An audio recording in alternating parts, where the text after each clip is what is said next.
నమస్కారం. ఘంటారావానికి స్వాగతం. ముందుగా ప్రధానాంశాలు. రావత్ దంపతుల భౌతిక కాయాలకు ప్రముఖుల నివాళి. అంజలి ఘటించిన అమిత్ షా, అజిత్ దోబాల్.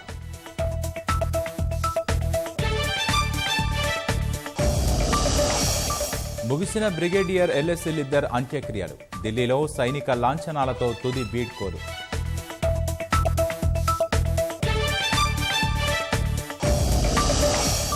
ప్రజాస్వామ్య విలువలు పెంపొందిస్తామన్న ప్రధాని. ప్రపంచ దేశాలతో కలిసి పనిచేసేందుకు సిద్ధమని వెల్లడి.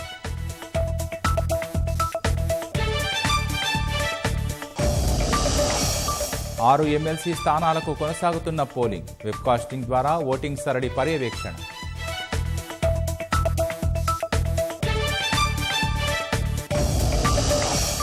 సింగరేణిలో కొనసాగుతున్న కార్మికుల సమ్మె. విధులు బహిష్కరణతో నిలిచిన బొగ్గు ఉత్పత్తి.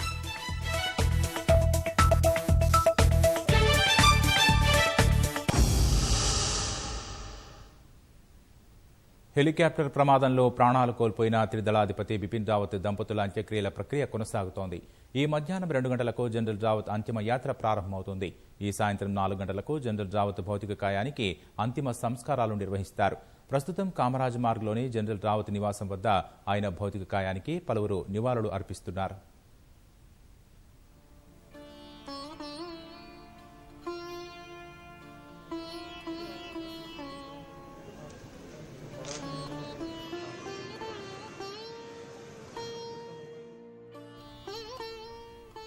తమిళనాడులోని కున్నూరులో బుధవారం జరిగిన హెలికాప్టర్ ప్రమాదంలో మరణించిన భారత తొలి త్రిదళాధిపతి జనరల్ బిపిన్ రావత్, ఆయన సతీమణి మధులికల అంతిమ సంస్కారాలు ఈ సాయంత్రం జరగనున్నాయి. ఈ ఉదయం జనరల్ బిపిన్ రావత్ దంపతుల భౌతిక కాయాలను పాలెం ఎయిర్ బేస్ నుంచి ఢిల్లీ కంటోన్మెంట్లోని ఆయన నివాసానికి తరలించారు. మొదట జనరల్ రావత్ కుటుంబ సభ్యులు ఆయనకు నివాళి అర్పించారు.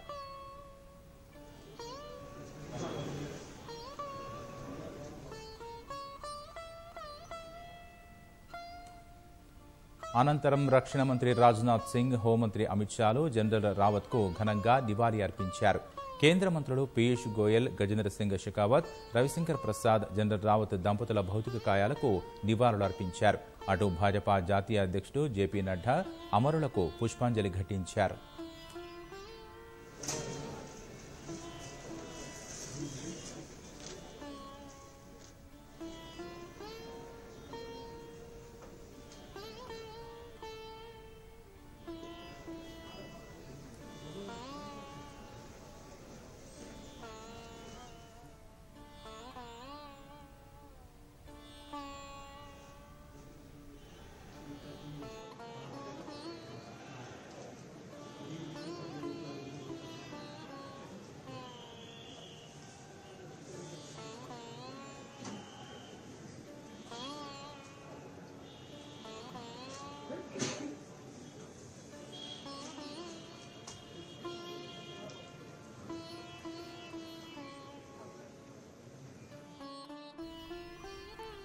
ఉత్తరప్రదేశ్ మాజీ ముఖ్యమంత్రులు ములాయం సింగ్ యాదవ్, మాయావతి, పలువురు ప్రజాప్రతినిధులు జనరల్ బిపిన్ రావత్ దంపతుల భౌతిక కాయాలకు నివాళులర్పించారు.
ఢిల్లీ సీఎం అరవింద్ కేజ్రీవాల్, హర్యానా ముఖ్యమంత్రి మనోహర్ లాల్ ఖట్టర్, ఉత్తరాఖండ్ సీఎం పుష్కర్ సింగ్ ధామే అమరులకు శ్రద్ధాంజలి ఘటించారు.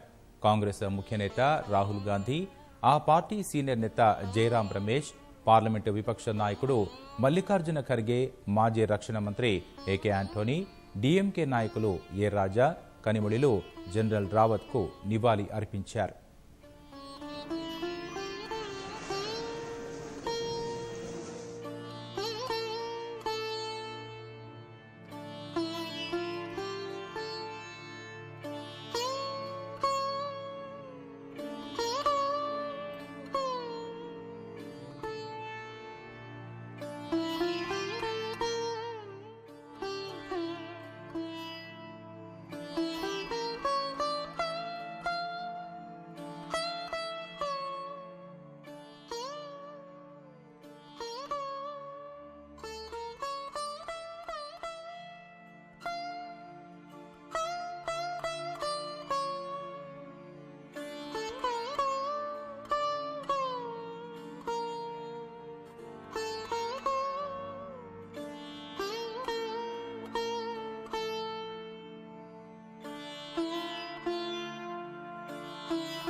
త్రివిధ దళాధిపతులు general Naravane, air chief marshal VK Chaudhari, admiral R హరికుమార్లు జనరల్ రావత్కు నివాళి అర్పించారు.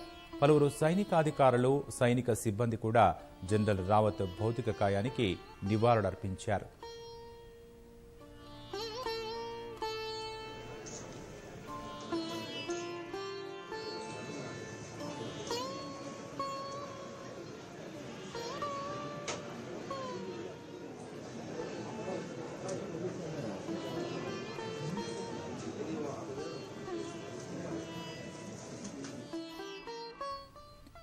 ఈ మధ్యాహ్నం 2 గంటలకు కామరాజ్ మార్గ్లోని నివాసం నుంచి జనరల్ రావత్ అంతిమ యాత్ర ప్రారంభమవుతుంది. సాయంత్రం 4 గంటలకు ఢిల్లీ కంటోన్మెంట్లోని బ్రార్ స్క్వేర్ శ్మశాన వాటికలో జనరల్ రావత్ భౌతిక కాయానికి సైనిక లాంఛనాలతో అంతిమ సంస్కారాలు నిర్వహిస్తారు.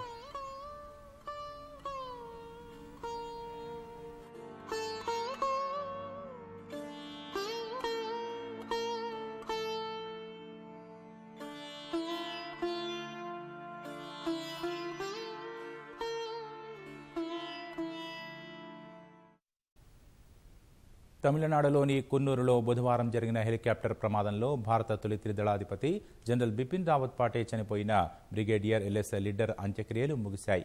పాలెం ఎయిర్ బేస్ నుంచి ఈ ఉదయం 9 గంటల ప్రాంతంలో బ్రిగేడియర్ లిడ్డర్ భౌతిక కాయాన్ని ఢిల్లీలోని ఆయన నివాసానికి తరలించారు. అక్కడ బ్రిగేడియర్ సతీమణి, కుమార్తె సహా ఇతర కుటుంబ సభ్యులు నివాళి అర్పించారు. అనంతరం ప్రధాని నరేంద్ర మోదీ, రక్షణ మంత్రి రాజ్నాథ్ సింగ్, జాతీయ భద్రతా సలహాదారు అజిత్ దోబాల్, త్రివిధ దళాధిపతులు, హర్యానా సీఎం మనోహర్ లాల్ ఖట్టర్ సహా పలువురు సైనికాధికారులు బ్రిగేడియర్ లిడ్డర్ భౌతిక కాయం వద్ద నివాళులర్పించారు. అనంతరం అక్కడి నుంచి ఢిల్లీ కంటోన్మెంట్లోని శ్మశాన వాటిక వరకు బ్రిగేడియర్ లిడ్డర్ అంతిమ యాత్ర సాగింది. అక్కడ సైనిక లాంఛనాలతో బ్రిగేడియర్ భౌతిక కాయానికి అంత్యక్రియలు నిర్వహించారు. ఈ ప్రక్రియను మొత్తం రక్షణ మంత్రి రాజ్నాథ్ సింగ్ దగ్గరుండి పర్యవేక్షించారు.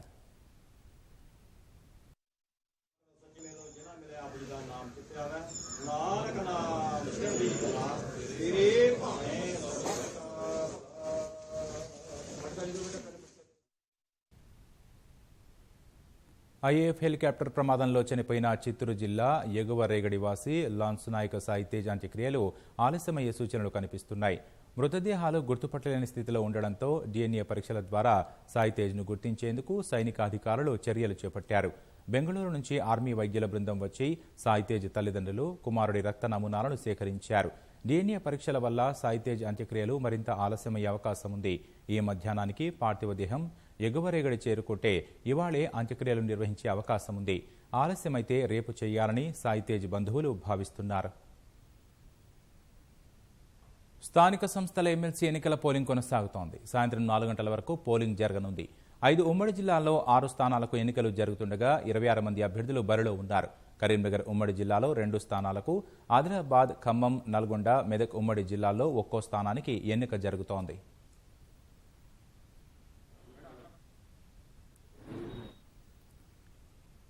రాష్ట్రంలో 9 ఉమ్మడి జిల్లాల పరిధిలో 12 ఎమ్మెల్సీ స్థానాలకు 6 ఏకగ్రీవం కాగా మిగతా 6 స్థానాలకు ఇవాళ పోలింగ్ జరుగుతోంది. ఉమ్మడి ఆదిలాబాద్, మెదక్, నల్గొండ, ఖమ్మం జిల్లాల్లో ఒక్కో స్థానానికి, కరీంనగర్ జిల్లాలో 2 ఎమ్మెల్సీ స్థానాలకు ఎన్నికలు జరుగుతున్నాయి. అధికారులు వెబ్కాస్టింగ్ ద్వారా పోలింగ్ను పర్యవేక్షిస్తున్నారు. పోలింగ్ కేంద్రాల వద్ద ఎలాంటి అవాంఛనీయ ఘటనలు జరగకుండా పోలీసులు కట్టుదిట్టమైన భద్రతా ఏర్పాట్లు చేశారు.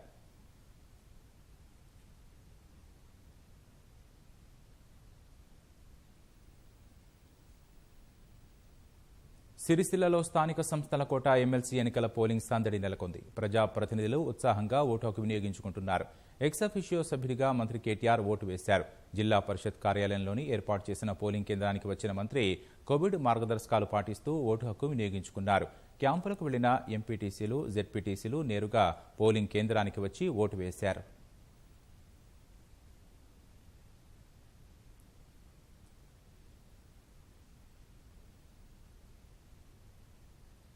5 ఉమ్మడి జిల్లాల్లోని 6 స్థానిక సంస్థల ఎమ్మెల్సీ స్థానాలకు పోలింగ్ కొనసాగుతోంది. ఉదయం 10 గంటల వరకు ఆదిలాబాద్లో 77.05% పోలింగ్ నమోదైంది. ఉమ్మడి కరీంనగర్ జిల్లాలో 2 ఎమ్మెల్సీ స్థానాల పోలింగ్ మందకొడిగా సాగుతోంది. ఉదయం 10 గంటల వరకు కరీంనగర్లో 2.04% మాత్రమే పోలింగ్ నమోదైంది. ఖమ్మం జిల్లాలో 6.51%, మెదక్ జిల్లాలో 3.8%, ఉమ్మడి నల్గొండలో 1.57% పోలింగ్ నమోదైంది.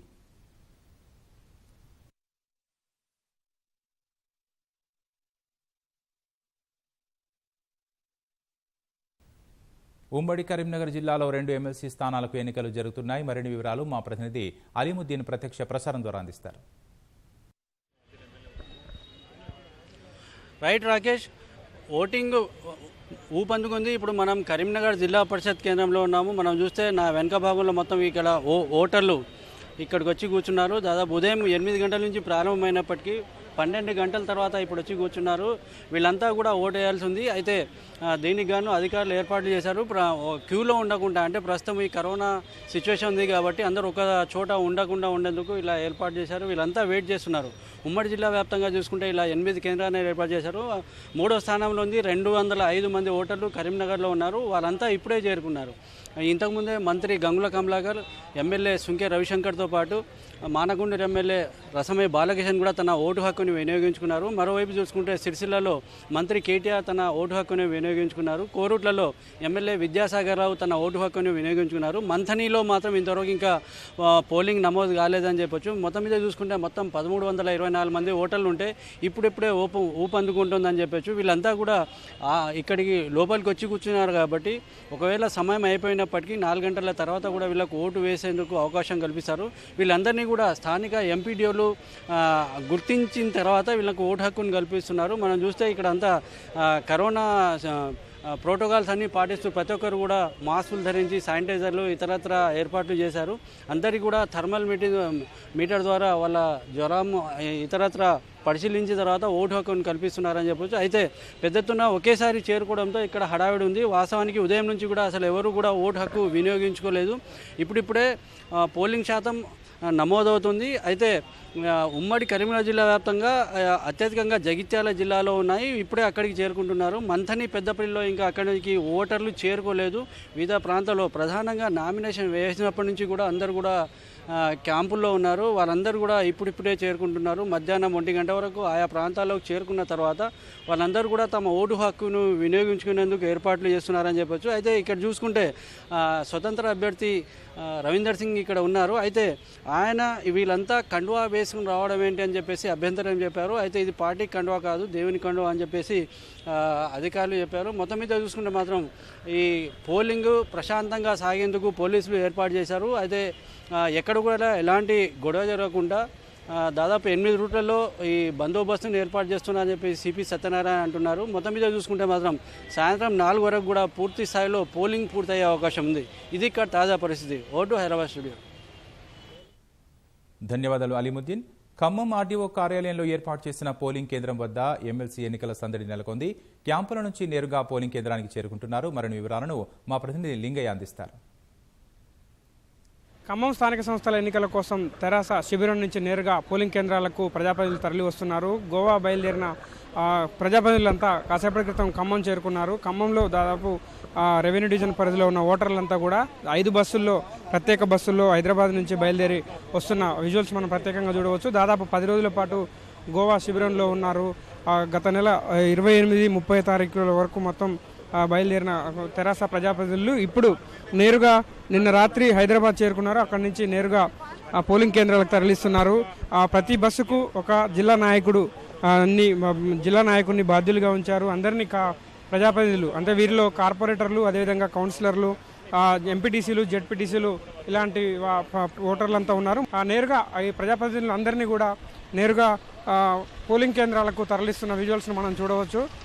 అదేవిధంగా జిల్లా వ్యాప్తంగా మొత్తం ఖమ్మంలో 5 బస్సులు, అదేవిధంగా కల్లూరు డివిజన్లో మొత్తం 4 బస్సులను ప్రత్యేక బస్సుల ద్వారా తరలించి ఓటర్లకు పోలింగ్ కేంద్రాలకు తరలిస్తున్నారు. ప్రస్తుతం మంత్రి పువ్వాడ అజయ్, అదేవిధంగా ఎంపీ నామనాగేశ్వరరావు, తెరాస అభ్యర్థి తాత మధు అంతా కలిసి టీఆర్ఎస్ ప్రజాప్రతినిధుల్ని తీసుకొస్తున్న పరిస్థితి ఉంది. మొత్తం పోలింగ్ కేంద్రం ఖమ్మంలో ఆర్డీఓ కార్యాలయంలో ఏర్పాటు చేసిన పోలింగ్ కేంద్రానికి ప్రజాప్రతినిధులు తరలిస్తున్న పరిస్థితి ఉంది.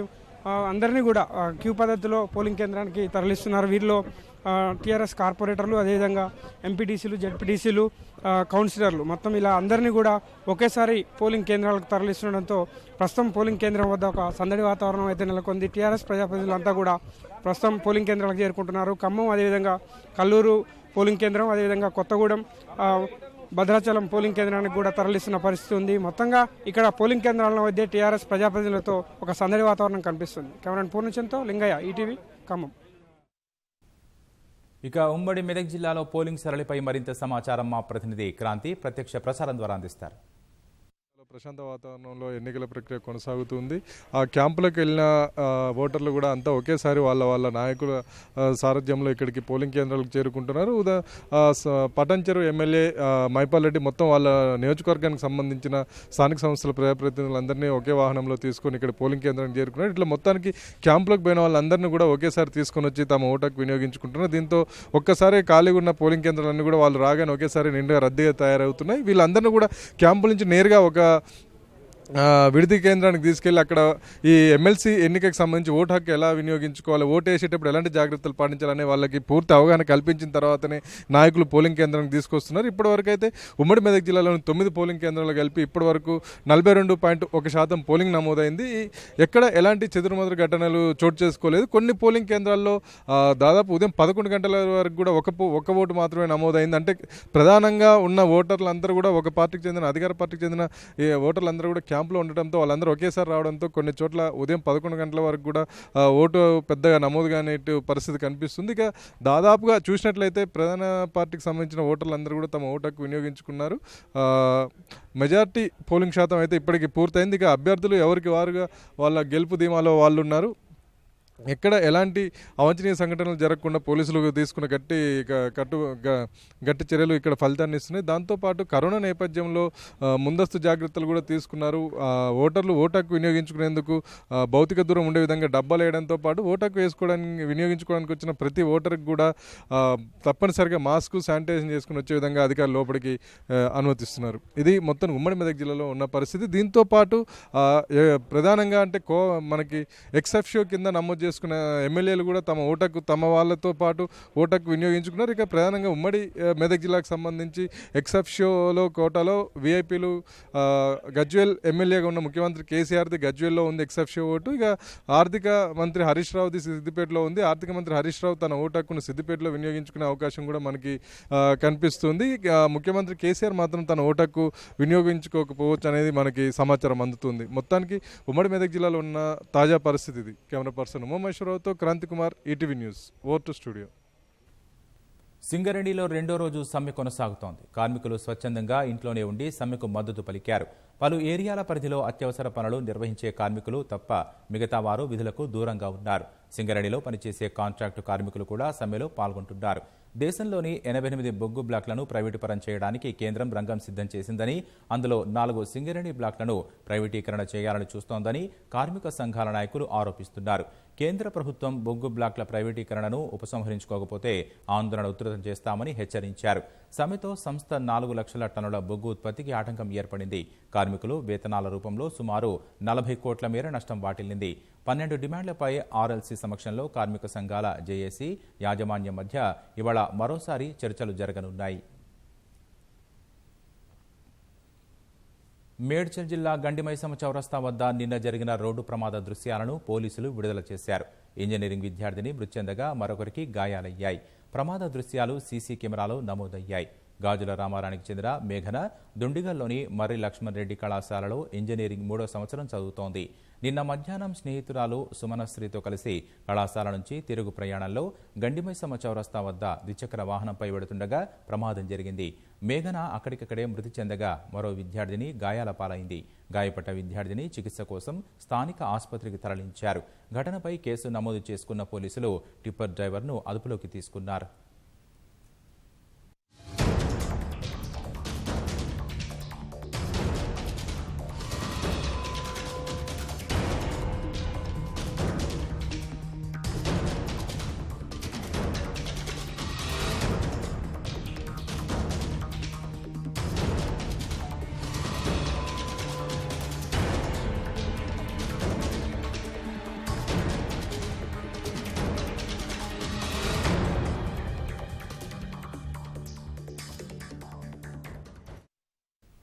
భార్యపై అనుమానం కారణంగా భర్త గొంతు కోసి హత్య చేసిన ఘటన హైదరాబాద్ రాజేంద్రనగర్ పరిధిలో జరిగింది.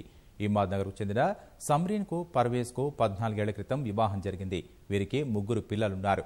5 ఏళ్ల క్రితం పర్వేజ్ వేధిస్తున్నాడంటూ సమ్రీన్ పోలీసులకు ఫిర్యాదు చేసింది. ఆ కేసులో జైలుకు వెళ్లిన పర్వేజ్ తిరిగి వచ్చాక భార్యతో కలిసి ఉండేలా పెద్దలు నచ్చజెప్పారు. కొంతకాలం బాగానే ఉన్నా మళ్లీ భార్యపై అనుమానం పెంచుకున్న భర్త పర్వేజ్ తరచూ గొడవ పడేవాడు.